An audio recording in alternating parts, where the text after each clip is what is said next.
Evangelho de João, capítulo 13, a partir do verso 1 até o verso 17. Um pouco antes da festa da Páscoa, sabendo Jesus que havia chegado o tempo em que deixaria este mundo e iria para o Pai, e tendo amado os seus que estavam no mundo, amou-os até o fim. Estava sendo servido o jantar, e o diabo já havia induzido Judas Iscariotes, filho de Simão, a trair Jesus. Jesus sabia que o Pai havia colocado todas as coisas debaixo do seu poder e que viera de Deus e estava voltando para Deus. E assim, levantou-se da mesa, tirou a sua capa, colocou uma toalha em volta da cintura e depois disso derramou água numa bacia e começou a lavar os pés dos seus discípulos, enxugando-os com a toalha que estava em sua cintura. Chegou-se a Simão Pedro, que lhe disse: Senhor, vais lavar os meus pés? E respondeu Jesus: Você não compreende agora o que eu estou fazendo, mais tarde, porém, entenderá. E disse Pedro: Não, nunca lavarás os meus pés. E Jesus respondeu: Se eu não os lavar, você não terá parte comigo. E respondeu Simão Pedro: Então, Senhor, não apenas os meus pés, mas também as minhas mãos, a minha cabeça. E respondeu Jesus: Quem já se banhou precisa apenas lavar os pés, e todo o seu corpo está limpo. Vocês estão limpos, mas nem todos. Pois ele sabia quem iria traí-lo, e por isso disse que nem todos estavam limpos. E quando terminou de lavar-lhes os pés, Jesus tornou a vestir a sua capa e voltou ao seu lugar, e então lhes perguntou: Vocês entendem o que lhes fiz? Vocês me chamam mestre e senhor, e com razão, pois eu o sou. Pois bem, se eu, sendo Senhor e Mestre de vocês, lavei-lhes os pés, vocês também devem lavar os pés uns dos outros.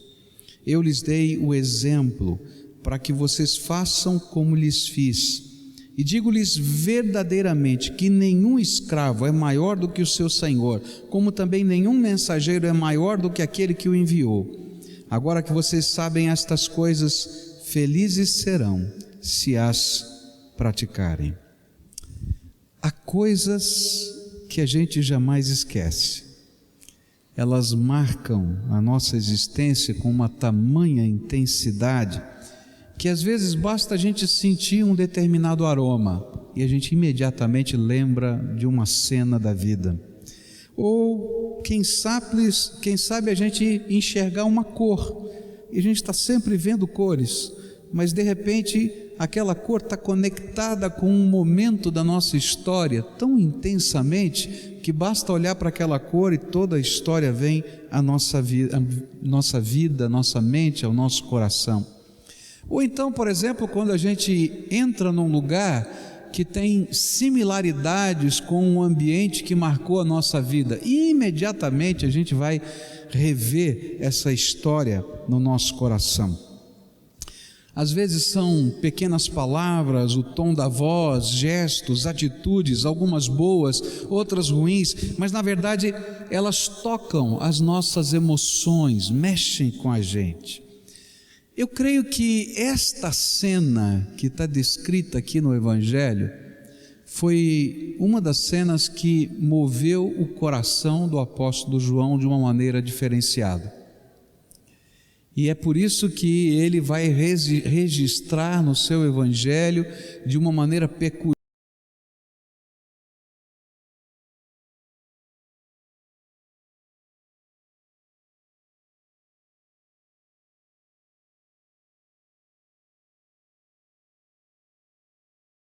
Lavou os pés dos discípulos, não lavou só de Pedro, lavou os pés dele, João, mas lavou também os pés de Judas Iscariotes. E tudo isso estava lá na mente de João, e creio que cada vez que ele via uma bacia e uma toalha, ele lembrava desse fato. do dia em que o Senhor dos Senhores, o Rei dos Reis, o Todo-Poderoso, se inclinou aos seus pés para lavá-lo. Um pecador indigno teve os seus pés lavados pelo Senhor da glória. Você pode imaginar um negócio desse? Não dá para esquecer uma coisa dessa, não tem jeito, não tem jeito. Mas a chave para a gente entender o que Jesus fez vai além do gesto. A gente tem que entender o que está acontecendo nesse contexto. Era a última oportunidade de ensinar algo de valor aos seus discípulos. Ele, depois que sai daquele lugar do cenáculo, ele vai para o jardim de Getsêmani para orar e é preso. É a última oportunidade de ensinar alguma coisa de valor. E ele decidiu ensinar algo que pudesse marcar a vida e a história dos discípulos. Eu vou dar um título para aquilo que eu acredito que Jesus queria ensinar. Se ele fosse um matemático, eu diria que Jesus estava ensinando a equação da comunhão. Como é que a gente pode aprender a viver comunhão com Deus e comunhão com as pessoas? E Jesus então vai descrever os elementos desta equação com uma bacia, com uma toalha, e vai tentar gravar na minha mente, na sua mente, no dia em que ele institui a ceia do Senhor, no dia que ele quer que o memorial seja repetido, o que significa, como a gente vive a comunhão com Deus e com as pessoas. Como é que a gente pode de fato experimentar algo mais do que simplesmente conhecer alguém, mas se identificar com alguém? O primeiro elemento dessa equação, não é? Lembra como é que a gente fazia a equação? Não é? A gente colocava x, né? Ou 10x mais 2 mais não sei o que é igual a tal. Lembra disso? Então, cada pedacinho da equação eu vou chamar de um elemento da equação, tá? E o resultado eu já sei qual é. É igual a comunhão, tá certo? Então, quais são os elementos da equação de uma verdadeira, genuína comunhão com Deus e com os homens?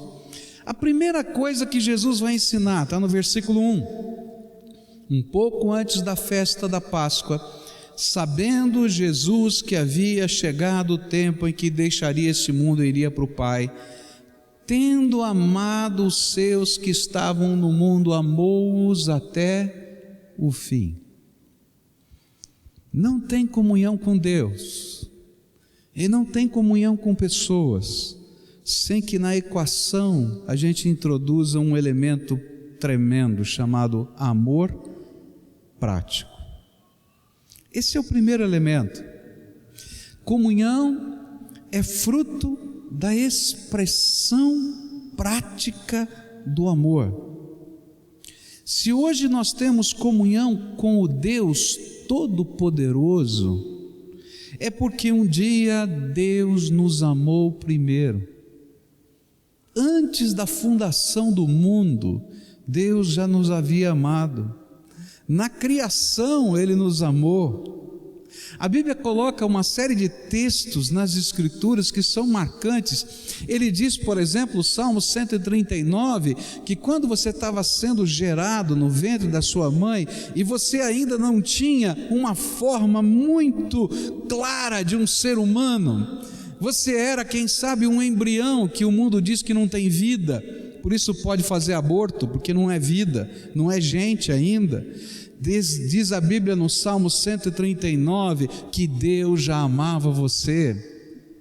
E ele se emocionava porque ele podia ver melhor do que os ultrassons de hoje, em 3D, que você vai lá e mostra tão bonito a figura de um bebê, não é? Melhor do que isso, Deus Todo-Poderoso estava vendo a multiplicação das suas células, e a Bíblia diz que ele estava amando a cada multiplicação, porque ele era capaz de ver no seu DNA o ser que você já é hoje. E a Bíblia diz que se eu posso ter comunhão com Deus é porque Deus me amou tanto, tanto, tanto, que Ele se esvaziou da sua glória para caber na forma humana, para vir buscar e resgatar os seus filhos que estavam perdidos nessa terra. Se podemos ter comunhão com o Pai é porque um dia Jesus nasceu nesse lugar e Jesus amou os seus discípulos. Ele não estava falando só dos 12, mas de todos quantos em todas as épocas quisessem andar com Ele. E Ele foi até a cruz do Calvário, tomou o nosso lugar. E a Bíblia vai me ensinar que todo dia, de alguma maneira, Jesus se curva para mim, para lavar os meus pés. Porque mesmo que eu tenha sido lavado no sangue do Cordeiro e perdoado dos meus pecados e selado com o Espírito Santo da promessa, eu continuo sendo um pecador. E se Jesus não tratar as minhas feridas todos os dias, todos os dias, todos os dias, eu não consigo viver. Então, Jesus queria que os seus discípulos entendessem que comunhão com Deus é amar até o fim. E muitas vezes o amor não pode ser só de palavras, ele tem que ser prático. A gente tem que vestir a toalha, pegar a bacia, a água e tratar as feridas. No final do texto ele vai nos ensinar que se os seus discípulos não aprendessem a amar de forma prática a Ele, Jesus, e uns aos outros, eles não poderiam ter comunhão com Ele. A comunhão com Deus nasce porque Deus nos ama, mas a comunhão com Deus só persiste se nós formos conquistados pelo amor de Deus e nos tornarmos amantes do Senhor Jesus. É por isso que o primeiro mandamento e o maior da Bíblia, Jesus disse que tem 2 grandes mandamentos. O primeiro mandamento é: amarás o Senhor teu Deus com todas as forças, com todo o entendimento, com toda a tua alma, porque senão não tem comunhão. Mas ele vai dizer que eu não vou ter comunhão com os homens, com a minha família, com as pessoas, se eu não aprender o segundo grande mandamento, que amarás o teu próximo como a ti mesmo. E aí a gente vai descobrir um grande problema hoje. O mundo está carente de comunhão com Deus e com as pessoas. E a gente não entende que o amor que Deus está ensinando na Bíblia não é um amor apenas proverbial, onde eu ensino, quem sabe, uma rima, mas é um amor prático. E se você quer resgatar o teu filho, você vai ter que amá-lo de uma maneira diferente. E se você quer ver uma família bonita, você vai ter que pagar o preço de um amor sacrificial, senão não vai existir família. Se você quiser fazer parte de uma comunidade de fé, você vai ter que aprender a amar os seus irmãos que são diferentes de você, que erram como você. E esse amor vai ter que ser prático, vai ter que pagar preços. Eu já falei essa história aqui para vocês, mas ela é muito tocante para mim e eu quero repeti-la. Para mim, um desses exemplos de amor prático é a história de um pai que nos anos 50, por causa de um medicamento que muitas mulheres usaram nos Estados Unidos para conter o enjoo da gravidez, o seu filho nasceu com problemas nas pernas. As suas pernas eram defeituosas. O remédio era a talidomida, que foi usada na década de 50. Esse homem, ele era um homem tremendamente inteligente, tremendamente capaz. naquele auge da corrida, não é, em direção à Lua, ele era um dos engenheiros da NASA. E quando nasceu o seu filho sem as pernas, ele entrou numa crise profunda, porque ele pensava: como é que o meu filho vai crescer? Ele não vai poder andar, ele não vai poder brincar, ele não vai poder jogar, ele não vai poder fazer muitas coisas.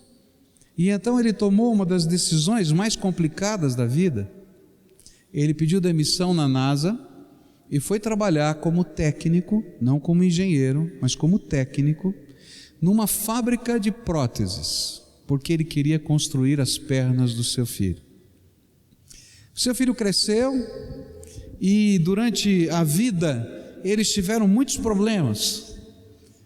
Pai e filho tiveram muitos problemas, uma luta interior, discussões.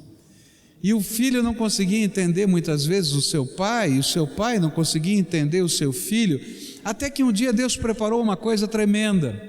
Esse filho desce na garagem, vai à garagem da sua casa e começa a revirar algumas coisas, procurando algo que ele queria, e de repente ele encontra caixas e caixas de papelão amarradas, e ele começa então a abrir aquelas caixas, e ele começa a perceber que dentro daquelas caixas e mais caixas, o que existiam eram projetos de pernas para ele, que desde quando ele nasceu, o seu pai começou a desenhar, para cada momento da vida, ele ter uma perninha que fosse adequada ao seu tamanho, e que tivesse maior mobilidade, que ele pudesse andar, que ele pudesse jogar. E de repente ele começou a ver que muitas coisas ele não entendia no seu pai, mas naquelas caixas estavam as marcas de um amor prático que ele não podia esquecer. E ele escreve um capítulo de um livro que eu li, contando essa história. Ele dizia assim: eu não consigo entender muitas coisas do meu pai, e o meu pai tem muitos defeitos, como eu também tenho, mas eu tenho guardado na garagem da minha casa os desenhos de um amor prático que tem tocado a minha vida desde que eu nasci. Não dá para a gente ter comunhão uns com os outros, nem com Deus, se Deus não me amasse. Não dá para ter comunhão com Deus se eu não decidir colocar minha vida nas mãos dele e aprender a amá-lo. Mas, querido, não dá para ter comunhão na tua casa se você não aprender a amar sacrificialmente. Jesus pegou a toalha e a bacia e disse: vocês não vão entender isso agora. Talvez vocês não consigam entender nem direitinho quem eu sou, mas na minha ressurreição vocês vão saber que eu sou o Senhor dos senhores, o Rei dos reis. E ele vai terminar dizendo assim para a gente: quando vocês entenderem, pratiquem estas coisas. O que eu tenho visto como pastor é que tem muitos maridos que precisam ser amados, e tem muitas esposas que precisam ser amadas, e tem muitos filhos que precisam ser amados, e tem muitas casas que precisam descobrir coisas simples para amar. E, queridos, amar não é comprar a roupa de marca que o teu filho está querendo, porque no final da vida ele vai se sentir prostituído, porque ele vendeu o amor a vida inteira. Amar é a gente entrar na vida um do outro, é a gente fazer coisas juntos, é a gente caminhar juntos, é a gente se dar por inteiro.